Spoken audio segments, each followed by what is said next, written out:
नमस्कार, आपके साथ मैं हूं सबीना तामंग देशमुख। नंबर 1 चैनल के नंबर 1 शो कच्चा चिट्ठा में आप सभी का बहुत बहुत स्वागत है। कच्चा चिट्ठा में आज बात उस हेलीकॉप्टर की जो आग के गोले में तब्दील हो गया और अब इससे भड़के शोलों ने परमाणु युद्ध की चिंगारी को एक नई हवा दे दी। आज आपको नेटो के बॉर्डर पर हुई एक बहुत ही खुफिया मीटिंग के बारे में भी बताएंगे। साथ में व्लादिमीर पुतिन के परमाणु बम की नई तस्वीर भी आज आपको देखने को मिलेगी। लेकिन सबसे पहले देखिए ज़ेलेंस्की का हेलीकॉप्टर क्रैश हुआ या फिर गिराया गया, क्योंकि अब पूरी दुनिया को इसमें भस्मासुर वाला खतरा साफ साफ नजर आने लगा है।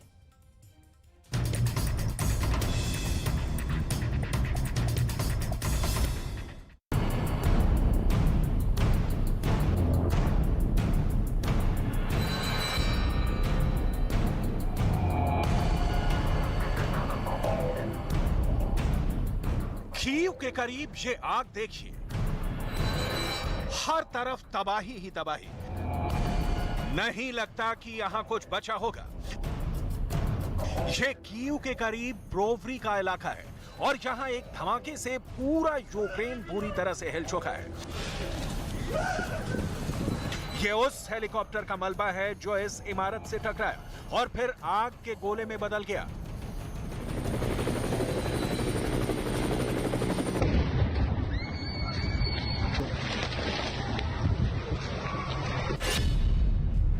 इस धमाके में ज़ेलेंस्की का राइट हैंड माने जाने वाले यूक्रेन के गृह मंत्री डेनिस मोनास्टेस्की भी मारे गए।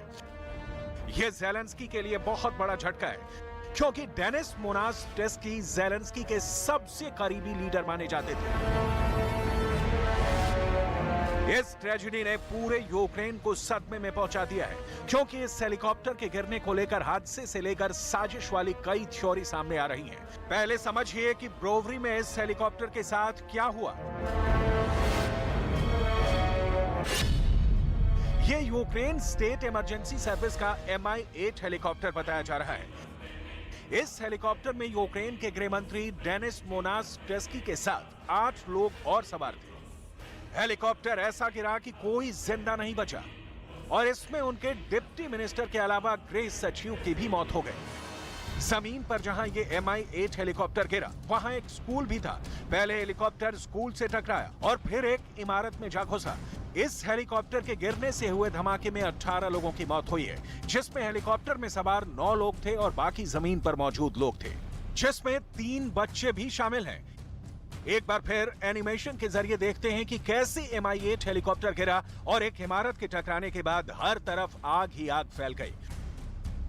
कोई इस मंजर को देखकर डर सकता है, दहल सकता है। यहां ब्रोवरी में युद्ध के दौरान भी ऐसी तबाही लोगों ने नहीं देखी थी। इस घटना में करीब 30 लोग जख्मी हुए हैं। घायल हुए लोगों में बच्चों की तादाद तो 15 से भी ज्यादा है।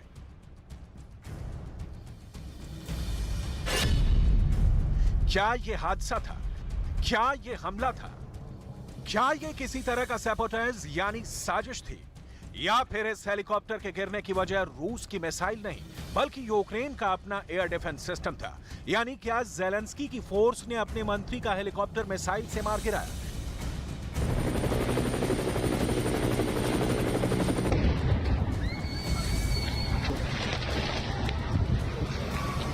Треба сказати, що зарано робити висновки, зараз вже розпочато кримінальне провадження і слідчі служби безпеки України, Національної поліції, ДБР зараз будуть працювати. Одне можу вам сказати, що дуже буде великий об'єм слідчих дій, щоб з'ясувати всі обставини. Але हेलीकॉप्टर गिरा या गिराया गया या फिर ये अपनों की गलती का शिकार बन गया, इसकी पूरी इन्वेस्टिगेशन इस रिपोर्ट में करने से पहले ज़ेलेंस्की को हुए नुकसान के बारे में जान लीजिए। 42 वर्ष के डेनिस मोनास्टेस्की वो शख्स थे जो ज़ेलेंस्की के कैबिनेट में सबसे खास माने जाते थे। युद्ध की शुरुआत के बाद से ही वो पूरे देश को अपडेट करने वाली टीम को लीड कर रहे थे। इसलिए युद्ध शुरू होने के बाद से ये ज़ेलेंस्की का सबसे बड़ा नुकसान है। यूक्रेन ने इस युद्ध में इससे बड़ी हस्ती अभी तक नहीं खोई थी।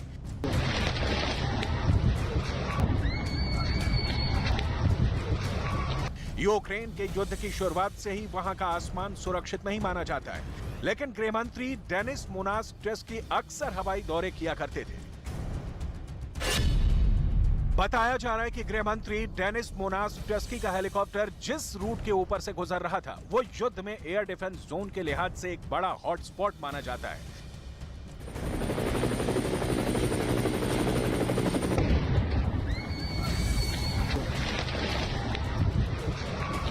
इस हेलीकॉप्टर के गिरने से यूक्रेन के 3 बड़े पॉलिटिकल फिगर खत्म हो गए, जो ज़ेलेंस्की के फ्रंट से इस युद्ध को बहुत करीब से कंट्रोल कर रहे थे और उनकी तमाम गतिविधियों पर नजर थी। पहले थे गृह मंत्री डेनिस मोनास्टेस्की, दूसरे थे येवहेन यानिन, जो उनके डिप्टी मिनिस्टर थे। विदेश में यूक्रेन का रुख रखने की इनकी सबसे बड़ी भूमिका रही है, जबकि यूरिली लोबकोविच गृह सचिव थे, जिनके पास गृह मंत्रालय की बड़ी जिम्मेदारी थी।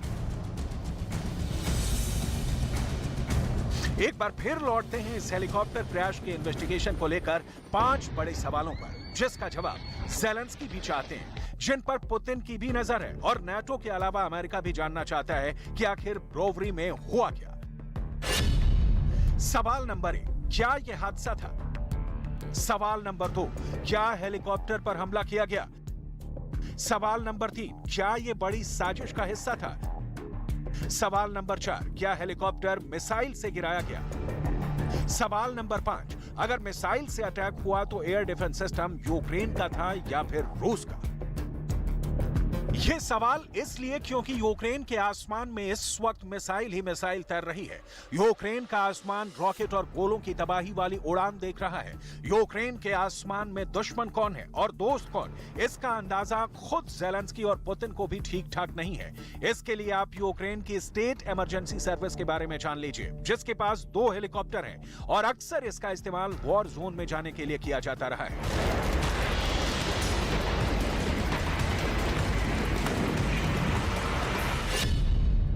इसमें एक हेलीकॉप्टर है MI-8 और दूसरा है मेडिकल इमरजेंसी के लिए यूरोकॉप्टर EC-145। इनमें MI-8 हेलीकॉप्टर MI-17 का पुराना वर्जन है, जिसमें 3 क्रू मेंबर के अलावा 24 लोग बैठ सकते हैं।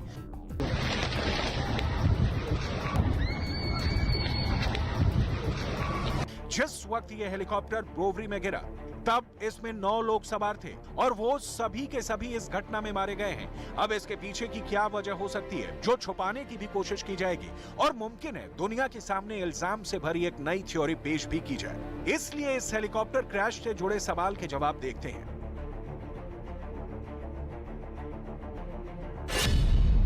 पहला सवाल, क्या यह हादसा था? तो यह मुमकिन है, लेकिन इसके लिए ब्लैक बॉक्स यानी फ्लाइट डेटा रिकॉर्डर की जांच करनी होगी। दूसरा सवाल, क्या हेलीकॉप्टर पर हमला किया गया? ज़ेलेंस्की ने यह दावा नहीं किया है, ना ही कोई इल्जाम रूस पर लगाया है। तीसरा सवाल, क्या यह बड़ी साजिश का हिस्सा था? इसकी जांच भी ब्लैक बॉक्स से होगी कि आखिरी पलों में क्या हुआ था। चौथा सवाल, क्या हेलीकॉप्टर मिसाइल से गिराया गया? अभी तक किसी भी ग्राउंड फायर या मिसाइल टकराने की रिपोर्ट नहीं मिली है।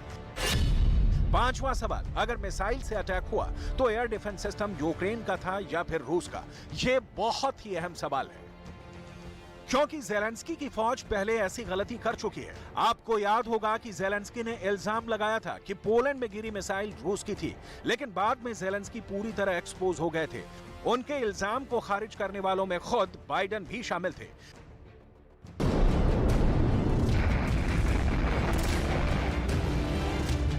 तब 15 नवंबर 2022 को मिसाइल फायर हुई थी।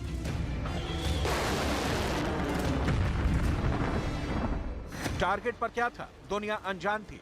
और फिर क्या हुआ, एक बड़ा धमाका। मिसाइल यूक्रेन से सटे पोलैंड के पूर्वी इलाके में गिरी थी और तब पोलैंड के 2 और लोगों की भी मौत हुई थी। खबर फैल गई कि हमला तो रूस ने कराया है, नाटो पर हमला हो गया है। अब विश्व युद्ध को कोई नहीं रोक सकता। यूक्रेन युद्ध अब वर्ल्ड वॉर की तरफ बढ़ गया है। एक मिसाइल के धमाके ने पूरे यूरोप में दहशत फैला दी थी। मिसाइल का मलबा चेक हुआ तो पता चला कि रूस में बनी मिसाइल S-300 का टुकड़ा है। ज़ेलेंस्की ने सबूत नंबर 1 दिखाया, ज़ेलेंस्की ने सबूत नंबर 2 भी दिखाया, ज़ेलेंस्की ने सबूत नंबर 3 भी दिखाया।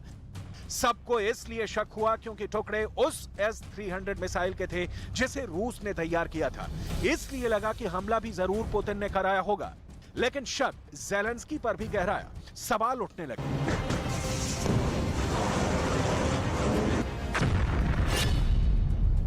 कि इसमें कितना सच है, कितना झूठ है, इसमें कितना बड़ा प्रोपेगेंडा और कितनी बड़ी साजिश है। ज़ेलेंस्की ने तब जो दावा किया था उसे गौर से देखिए। Польща, держави Балтії – це питання часу, коли б російський терор пішов далі. Треба поставити на місце терориста. Чим довше Росія відчуває безкарність, тим більше буде загроз для усіх, кого можуть досягнути російські ракети. ज़ेलेंस्की ने सीधा रूस पर हमले का इल्जाम लगाया और फिर रूस ने सीधे सीधे इनकार कर दिया। लेकिन पोलैंड पर मिसाइल हमला गंभीर था। पोलैंड नाटो का सदस्य है और पोलैंड पर हमले का मतलब है नाटो पर हमला, अमेरिका पर हमला, ब्रिटेन पर हमला, जर्मनी पर हमला, और इसका जवाब रूस को मिला तो समझ लीजिए कि वर्ल्ड वॉर शुरू। सवाल है कि क्या ज़ेलेंस्की यही चाहते थे, क्योंकि उन्होंने पूरी जांच होने से पहले कैसे रूस पर सीधा इल्जाम लगा दिया। लेकिन इसके बाद बाइडेन ने एक लाइन में ही ज़ेलेंस्की को एक्सपोज कर दिया। There is preliminary information that contests that. I don't want to say that till we completely investigate, but it is it's unlikely in the minds of the trajectory that it was fired from Russia. But we'll see. It's unlikely, sir. Mr. President, is Poland suggested invoking Article 4 or 5 from NATO, sir? Down in front, guys. Down in front. Probably have a meeting of the. Biden ने एक तरह से Putin को clean chit दी थी, यानी Biden इस missile हमले को लेकर ज़ेलेंस्की के साथ नहीं बल्कि पुतिन के साथ खड़े हुए नजर आए। ज़ेलेंस्की तब इसलिए एक्सपोज हुए थे क्योंकि जिस मिसाइल की रेंज 150 किलोमीटर है वो डॉनबास से उड़कर 1000 किलोमीटर दूर पोलैंड में कैसे पहुंच सकती है। S-300 वैसे भी एयर डिफेंस मिसाइल है जिसे हवाई टारगेट के खिलाफ इस्तेमाल किया जाता है। यहीं ज़ेलेंस्की की थ्योरी फेल हो गई। उनका आरोप सिर्फ एजेंडा साबित हुआ, जिसे बाइडेन ने भी खारिज कर दिया। На Украине очень много людей, которые понимают, что происходит, и дают правильную оценку.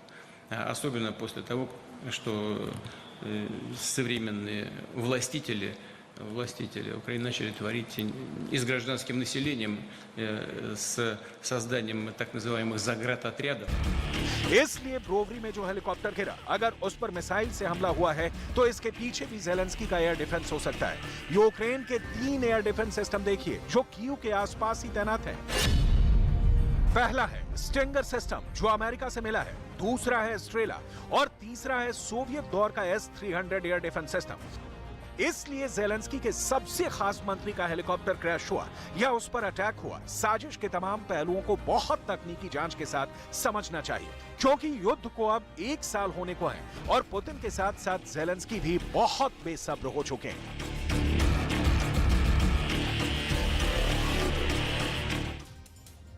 और अब आप इस बात को समझिए कि यूक्रेन के अंदर भी बहुत खतरनाक युद्ध चल रहा है और यूक्रेन के बाहर इससे भी बड़ी जंग की तैयारी अब होने लगी है। अब खबर सामने आ रही है कि अमेरिका और यूक्रेन के जनरल की एक खुफिया मीटिंग भी हुई, जिसके बाद अब यह माना जा रहा है कि नेटो अब खुलकर रूस पर हमला करेगा। इधर व्लादिमीर पुतिन ने ऐलान कर दिया है कि अगले 72 घंटे के अंदर रूस बहुत बड़ा हमला करने वाला है। क्या यह पूरी प्लानिंग है? इस स्पेशल रिपोर्ट के जरिए आप देखें।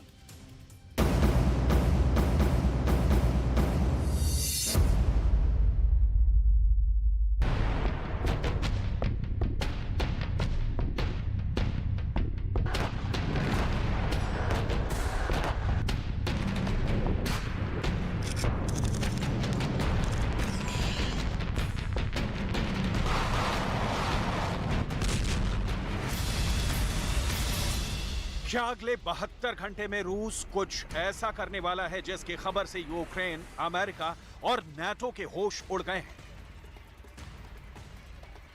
क्या पश्चिम देशों के खुफिया एजेंसियों के दावे फेल हो रहे हैं, जिसमें दावा किया गया था कि रूस के पास हथियारों की भारी कमी हो गई है?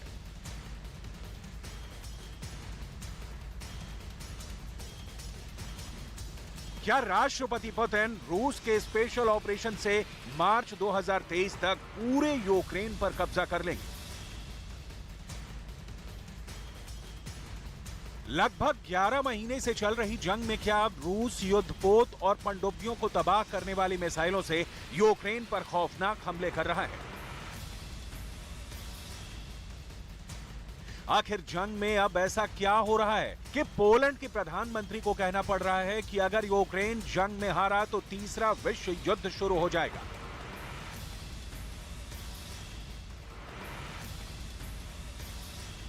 क्या पुतिन के खतरनाक इरादों से यूक्रेन और अमेरिका इतने ज्यादा घबरा गए हैं जिसकी वजह से यूक्रेन और अमेरिका के जनरल आपस में खुफिया मीटिंग करने के लिए मजबूर हो गए?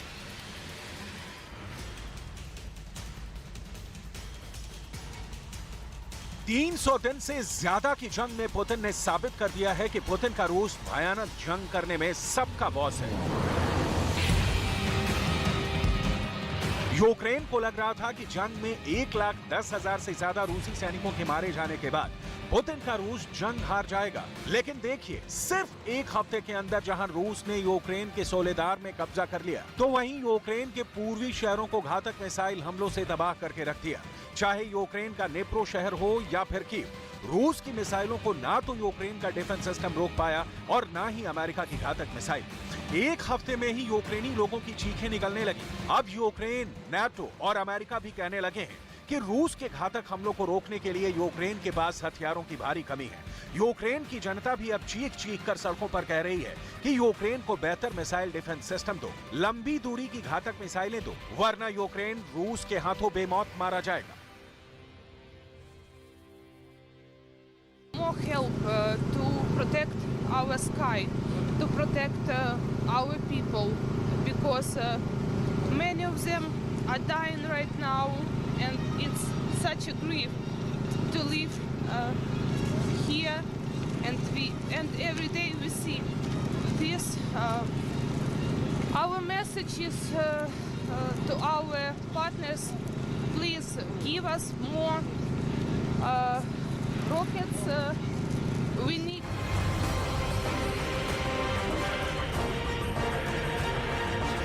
सोलेदार में रूस का खूनी हमला और कीव, नेप्रो पर रूस के घातक मिसाइल अटैक ने यूक्रेन की जनता में खौफ पैदा कर दिया है। राष्ट्रपति पुतिन भी यही चाहते हैं कि यूक्रेन की जनता को एहसास हो जाए, रूस हार नहीं रहा है बल्कि यूक्रेन को मार रहा है।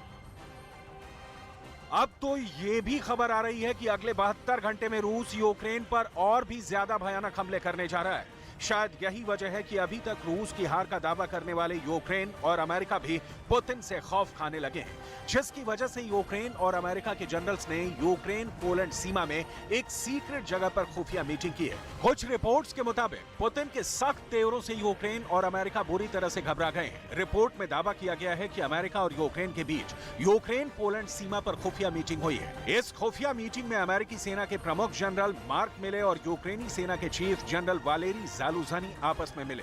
जंग को 1 साल होने वाला है। ऐसा पहली बार है जब यूक्रेन और अमेरिका के जनरलों के बीच मीटिंग हुई।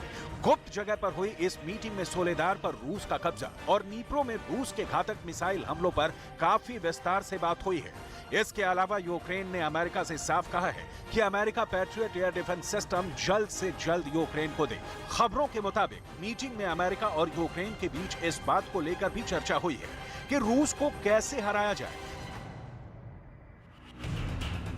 रूस के भयानक हमलों के बीच अमेरिका के जनरल मार्क मिले और यूक्रेन के चीफ जनरल वालेरी जालुझनी के बीच खुफिया मीटिंग ने डिफेंस एक्सपर्ट्स को चौंका दिया है। खबरों के मुताबिक रूस ने जिस तरह से नीप्रो और सोल्वो रॉकेट सिस्टम से घातक मिसाइलों से हमला किया है, उससे यूक्रेन और अमेरिका बुरी तरह से घबराए हुए हैं, क्योंकि रूस ने अपनी एयरफोर्स, युद्धपोतों और जमीन से सोल्वो मिसाइल सिस्टम से पूर्वी यूक्रेन पर भयानक हमले किए हैं, जिसमें बहुत बड़े पैमाने पर यूक्रेनी मारे गए हैं। रूस के इस हमले के बाद से यूक्रेन में दहशत है, जबकि अमेरिका हैरान है। देखिए अमेरिका में पेंटागन के प्रवक्ता जनरल पैट राइटर क्या कह रहे हैं। You know that Russia launched a very heavy salvo of missiles from aircraft, from naval vessels, and from land against Ukrainian civilian infrastructure and civilian targets over the weekend. I think, again, it just highlights the nature of this conflict and the lack of civility on the. पिछले 2 हफ्तों में रूस ने Ukraine पर कब्जा करने के mission को बहुत तेज कर दिया है। 3 दिन तक जबरदस्त खून खराबे के बाद रूस ने 12 जनवरी 2023 को यूक्रेन के सोलेदार पर कब्जा कर लिया है। दावों के मुताबिक महज 3 दिन की लड़ाई में 10,000 से ज्यादा रूसी सैनिक मारे गए हैं, लेकिन 200 किलोमीटर में फैली नमक की सुरंग वाले शहर सोलेदार अब रूस के कब्जे में है। डिफेंस एक्सपर्ट्स के मुताबिक 2 हफ्ते में रूस ने पूर्वी और दक्षिणी यूक्रेन पर खास तौर से अपना फोकस रखा है। रूस चाहता है कि पूरे डॉनबास पर रूस का जल्द से जल्द कब्जा हो जाए। Полномасштабные военные действия на Донбассе с 2014 года не прекращались с применением тяжелой техники, артиллерии, танков и авиации. Это все происходило. Все, что мы делаем сегодня, в том числе и специальная военная операция, это, как я уже многократно говорил, попытка прекратить эту войну. Вот в чем смысл нашей... खबरों के मुताबिक पुतिन ने रूस के स्पेशल ऑपरेशन के chief commander general Valery Gerasimov को साफ बोल दिया है कि मार्च 2023 तक डॉनबास पर पूरी तरह से कब्जा कर लो। पुतिन के इन तेवरों को भांपकर अब नाटो ने यूक्रेन को बचाने के लिए अपने 3 आवास्क विमानों को युद्ध के मैदान में उतार दिया है। खबर के मुताबिक रोमानिया में तैनात नाटो के 3 निगरानी विमानों में से 2 बुखारेस्ट के पास एक हवाई ठिकाने पर पहुंच गए हैं। 3 आवास्क विमान जंग में पुतिन की फौज पर निगरानी रखेंगे। ये खास आवास्क विमान airborne warning and control system से लैस हैं। 30 देशों से बने नाटो ने आवास्क विमान को यूक्रेन को बचाने के लिए जंग में उतारा है। रोमानिया फौज के जनरल डेनियल ने हवाई अड्डे पर तैनात आवास्क विमानों को लेकर कहा है कि हमारी फौज पूरी तरह से तैयार है। Este evident o consolidare semnificativă a prezenței aliate aeriene pe flancul estic. Sunt capabilități aeriene suplimentare foarte importante și aș spune complementare capabilităților NATO terestre și aeriene dislocate deja pe teritoriul României.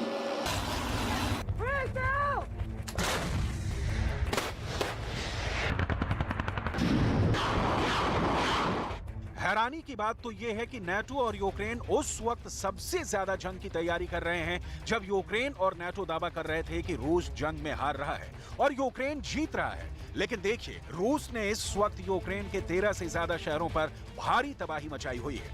3 दिसंबर 2022 से अब तक रूस ने 800 से ज्यादा बड़ी मिसाइलों से यूक्रेन को बर्बाद कर दिया है। राष्ट्रपति ज़ेलेंस्की बंकर में, जबकि जनता शहर छोड़कर भाग रही है। बखमुत की 70,000 की आबादी रूस के हमले के बाद भाग चुकी है, जबकि बखमुत से सिर्फ 15 किलोमीटर दूर सोलेदार पर रूस की फौज ने भयानक जंग के बाद कब्जा कर लिया है। जानकारों के मुताबिक सोलेदार की भीषण जंग में पुतिन की प्राइवेट आर्मी वैगनर ग्रुप के 30,000 से ज्यादा लड़ाके मारे गए हैं, जबकि रूस के 10,000 सैनिकों की मौत सोलेदार में हुई है। अमेरिका को भी अब मानना पड़ा है कि रूस जंग हार नहीं रहा है, बल्कि रूस जंग को और तेज कर रहा है।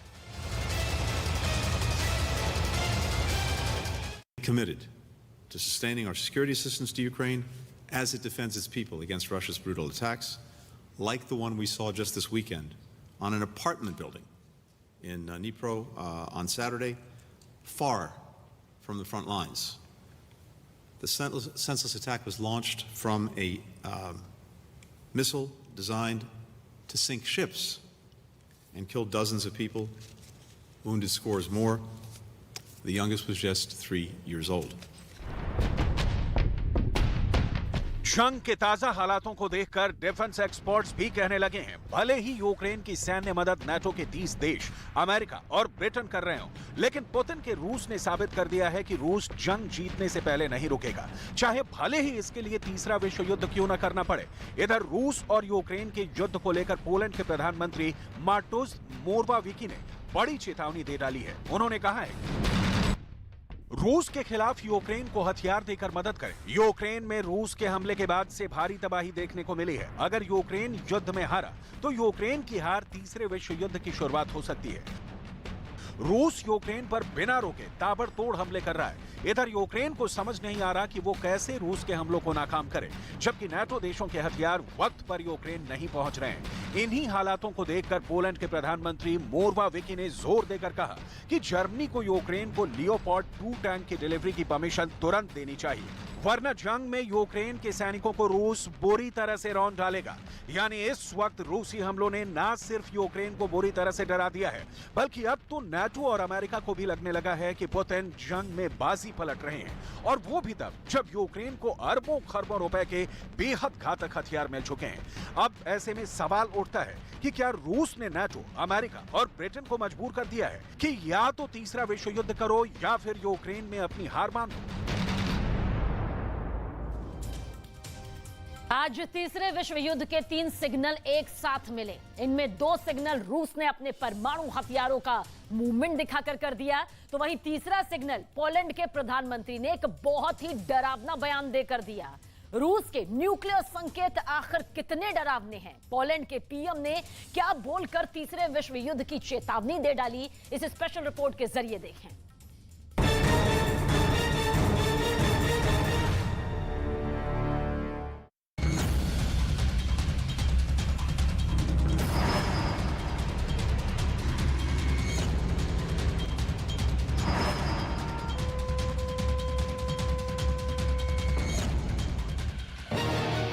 ये तीनों तस्वीरें इंटरनेशनल मीडिया में हेडलाइन बनी हुई हैं। इस वीडियो में दुनिया को क्यों परमाणु खतरे का सिग्नल दिखाई दे रहा है, सबसे पहले इसे जान लीजिए।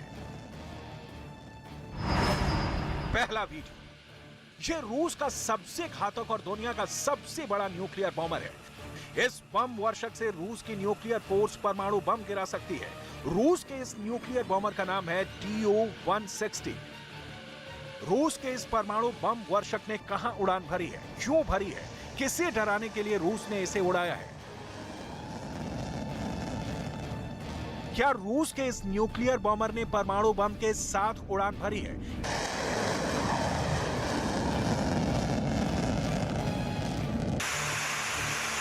इसे तफसील से आपको बताएंगे, उससे पहले ये दूसरा वीडियो देख लीजिए।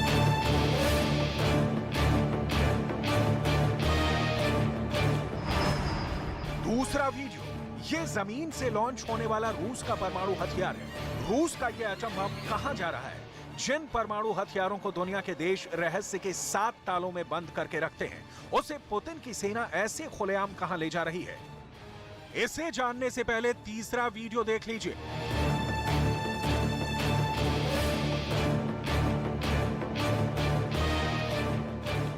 क्योंकि उसे देखने के बाद बात शीशे की तरह साफ हो जाएगी।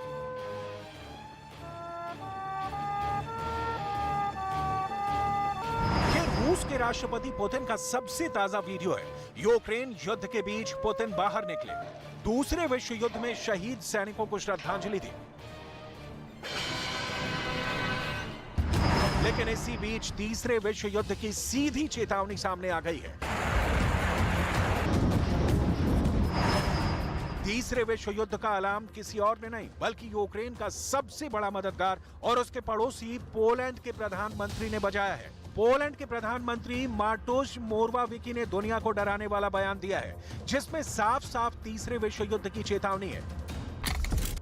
यूक्रेन की हार तीसरे विश्व युद्ध की एक प्रस्तावना बन सकती है, इसलिए आज यूक्रेन की मदद को अनिश्चित काल के लिए स्थगित करने का कोई कारण नहीं है।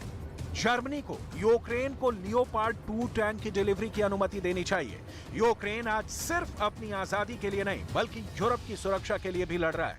मैं जर्मन सरकार से इस युद्ध में निर्णायक भूमिका निभाने और हर तरह के हथियार की डिलीवरी का आग्रह करता हूं। पोलैंड के प्रधानमंत्री पहले शख्स नहीं हैं जिन्होंने यूक्रेन में लगी अशांति की आग में दुनिया भर के झुलसने का खतरा जताया है, बल्कि उनसे पहले नाटो प्रमुख भी ये डर जता चुके हैं। दुनिया की सबसे ताकतवर सेना के चीफ ने एक इंटरव्यू में कहा था कि उन्हें सबसे ज्यादा डर रूस से है, क्योंकि रूस अपनी हार बर्दाश्त नहीं कर सकता। यही वजह है कि यूक्रेन और उसके मददगार देशों पर दबाव बनाने के लिए रूस की सेना आए दिन कुछ न कुछ करती रहती है। मिसाल के तौर पर रूस के न्यूक्लियर बॉम्बर Tu-160 के उस हालिया उड़ान को ही ले लीजिए। रूस ने अभी तक अपने इस खतरनाक बॉम्बर को यूक्रेन में नहीं उतारा है। यह ऐसा बॉम्बर है जिससे यूरोप और अमेरिका तो बहुत अच्छी तरह वाकिफ है, क्योंकि इन्हें ऐसे ही बड़े टारगेट पर परमाणु हमले के लिए तैयार किया गया है। Tu-160 ये दुनिया का सबसे बड़ा न्यूक्लियर बॉम्बर है जो आवाज से भी तेज गति से उड़ता है। रूस के पास ऐसे 17 से ज्यादा बॉम्बर हैं और अब इनकी तादाद 25 से ज्यादा किए जाने की तैयारी है। 40,000 किलो बम और मिसाइल लेकर उड़ने वाला ये बॉम्बर आसमान में अमेरिका की सबसे बड़ी दहशत माना जाता है।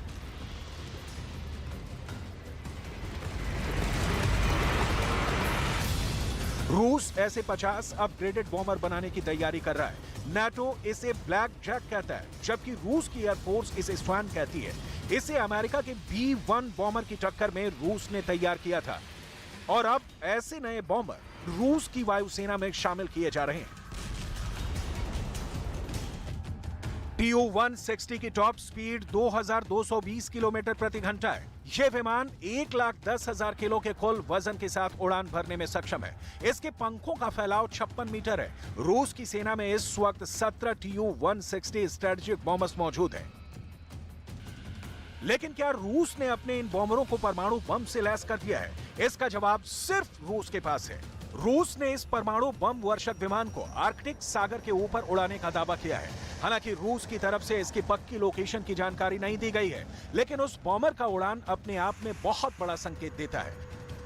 पुतिन इस वक्त युद्ध की नई रणनीति को लेकर कितने गंभीर हैं, इसके लिए आपको रूस की जमीन पर ले चलते हैं।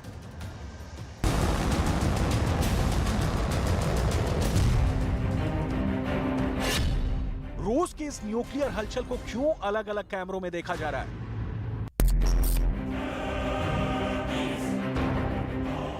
अगर ये रूस का परमाणु हथियार है तो एटम बम कहां जा रहा है? जिन परमाणु हथियारों को दुनिया के देश रहस्य के 7 तालों में बंद करके रखते हैं, उसे पुतिन की सेना ऐसे खुलेआम कहां ले जा रही है?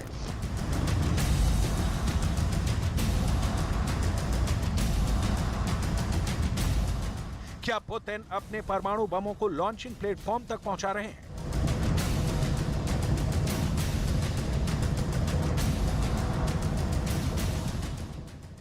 क्या रूस की न्यूक्लियर फोर्स यहां परमाणु बम सेट कर रही है?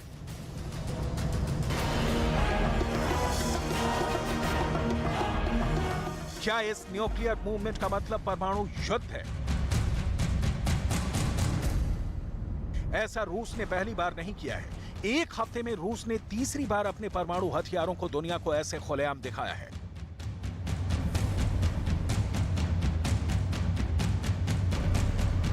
पहला मूवमेंट, दूसरा मूवमेंट, तीसरा मूवमेंट। आपकी जानकारी के लिए बता दें कि यह रूस की न्यूक्लियर मिसाइल है।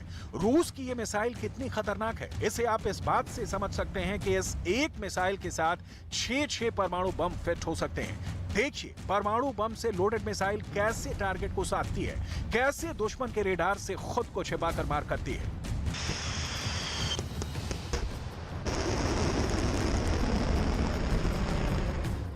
अपने परमाणु युद्धाभ्यास में इस मिसाइल को दागकर पुतिन पहले ही दुनिया को डरा चुके हैं। परमाणु हमला करने वाली ये मिसाइल जब अपने टारगेट की तरफ बढ़ती है तो कैसे आकाश में आग लगाती है,